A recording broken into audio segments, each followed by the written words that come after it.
परमेश्वर के धन्य नाम की महिमा हो। प्रभात मनन के सत्र 2614 में आप सभी का बड़े प्रेम के साथ स्वागत करता हूं। मनन की ओर जाने के पूर्व मैं एक खुशखबरी आपको सुनाना चाहता हूं। विशेषकर मेरी बेटी के लिए आप में से बहुत सारे लोग प्रार्थना कर रहे थे, खास करके उनकी जो सड़क दुर्घटना हुई थी उसके पश्चात प्रभु ने उनको उस सब समस्या से बचाया और विशेष करके कल जो है उसका +2 का एग्जाम ICSE बोर्ड से जो हुई थी उसका नतीजा निकली, जिसमें वो 88% मार्क्स से विजय प्राप्त किया है। आप सभी की प्रार्थना के लिए हम परिवार की ओर से मैं और जास्मिन आपको शुक्रिया अदा करना चाहते हैं। आज के मनन के लिए हम पढ़ते हैं यूहन्ना की पहली पत्री अध्याय 5 उसकी 16।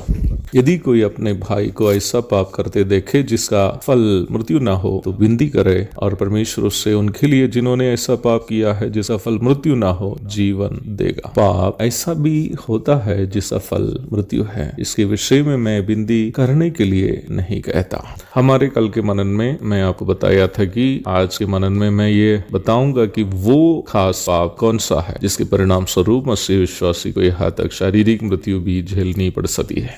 हम अपने कल के मनन में उन 3 बाइबल भाग को देखे थे जहाँ मसीह विश्वासी को मृत्यु शरीर में मिलते हुए या उन्हें मृत्यु मिलने की आज्ञा देते हुए आलेखित है। उन तीनों बाइबल भागों पर यदि आप ध्यान से देखें तो आपको ये समझने में कठिनाई नहीं होगी कि हनन्याह और सफीरा हो या कुरिन्थ के व्यभिचारी विश्वासी हो या फिर एफेसुस के झूठे शिक्षक हो, किए हुए पाप में एक समानता है। हनन्याह और सफीरा कलीसिया से संबंधित आर्थिक विषय में विश्वासघात कर रहे थे। प्रेरितों के काम 4 की 34-35 5 की 1। कुरिन्थ का व्यभिचारी विश्वासी का भी पाप कलीसिया के विरोध में था, क्योंकि परिवार कलीसिया का नमूना है। एफेसी 5 की 31-32। एफेसुस के झूठे शिक्षक भी, जिसका जिक्र पहला तीमुथियुस 1:20 में है, वास्तव में झूठी शिक्षाएं सिखाने के द्वारा परमेश्वर की कलीसिया को नुकसान पहुंचा रहे थे। हम अपने स्वार्थ लाभ के लिए जानबूझकर कलीसियाओं में झूठी शिक्षाएं सिखाते हैं तो उन झूठी शिक्षाएं विश्वासियों को आत्मिक रूप में कमजोर कर देती है, जिससे कलीसिया कमजोर हो जाती है। मुझे यह बात कहते समय बहुत दुख है कि मसीह कलीसिया के बाहर से हुए सतावों से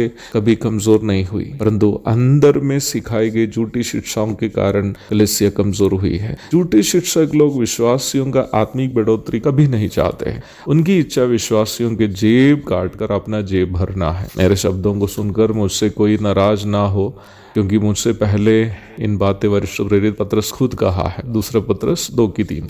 इसलिए वचन हमें सिखाता है कि हम अपने दुश्मनों को जो हमें सताते हैं आशीष दे, परंतु झूठे शिक्षकों से बचे रहे। रोमी 12 की 14, 2 यूहन्ना 1 की 10। याकूब ये भी हमसे कहता है कि हम में से बहुत उपदेशक ना बने, क्योंकि हम अपने लाभ के लिए कलीसिया को कमजोर करने वाली शिक्षाएं सिखाएंगे तो हम प्रभु के नजरों में दोषी ठहरेंगे। याकूब 3:1। तो प्यारो, हमें इस विषय में बहुत सावधान रहने हैं कि हमारे जीवन या व्यवहार के द्वारा परमेश्वर की कलीसिया को कोई नुकसान ना हो, क्योंकि कलीसिया के खिलाफ करने वाला कोई भी पाप हमें मृत्यु दंड का पात्र बना सकता है। इसलिए हर एक विश्वासी अपने जीवन में ये निर्णय ले कि मैं अपने जीवन में ऐसा कोई काम नहीं करूंगा जिससे परमेश्वर की कलीसिया को नुकसान पहुंचाए। यदि किसी कलीसिया की कोई रीति या शिक्षा वचन के खिलाफ हो या उस कलीसिया की शिक्षा आपके आत्मिक जीवन के लिए फायदेमंद ना हो, तो आपको व्यक्तिगत रूप में वहां से अलग होकर के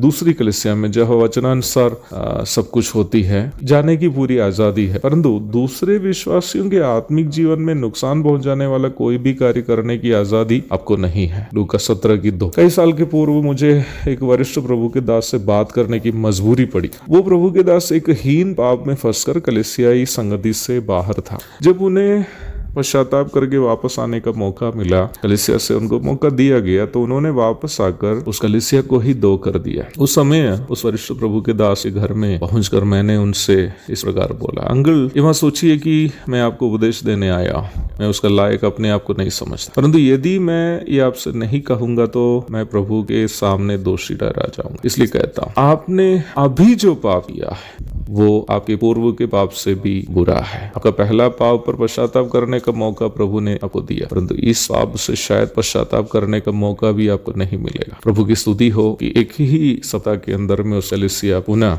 एक हो गई है। सावधान रहे कि मुझसे और आपसे कोई ऐसा काम ना हो जिससे प्रभु की कलीसिया को नुकसान हो। एक और शुभ दिन की धन्य कामनाओं के साथ आज का मनन में समाप्त करता हूँ। प्रभु आप सब आशीष दे। आमीन।